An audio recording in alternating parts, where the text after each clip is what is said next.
लोकसभा निवडणुकीसाठी आता उमेदवाराकडून अर्ज भरण्यास सुरुवात झाली आहे। आज नागपुरातून काँग्रेसचे उमेदवार विकास ठाकरे यांनी उमेदवारी अर्ज दाखल केला आहे, तर दुसरीकडे चंद्रपूर लोकसभा मतदारसंघासाठी भाजपचे उमेदवार सुधीर मुनगंटीवार यांनीही जिल्हाधिकारी कार्यालय येथे जाऊन आपला उमेदवारी अर्ज सादर केला आहे। मुनगंटीवार यांचा अर्ज दाखल करतेवेळी त्यांच्यासोबत उपमुख्यमंत्री देवेंद्र फडणवीस, भाजपचे प्रदेशाध्यक्ष चंद्रशेखर बावनकुळे उपस्थित होते। मुनगंटीवार यांनी उमेदवारी अर्ज दाखल केल्यानंतर देवेंद्र फडणवीस यांनी माध्यमांशी संवाद साधलाय। महायुती म्हणून आम्ही महाराष्ट्रात एक नवा रेकॉर्ड तयार करणार असल्याचा दावा फडणवीस यांनी यावेळी केलाय।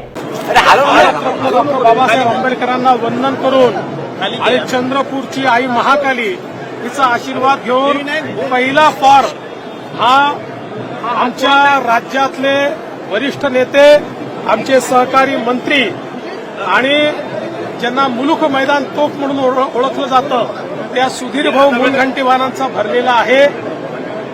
मला विश्वास आहे की आता महाराष्ट्रामध्ये आम्ही आमचा मागचा रेकॉर्ड तोडणार आहोत आणि एक नवीन रेकॉर्ड हा निश्चितपणे तयार करणार आहोत।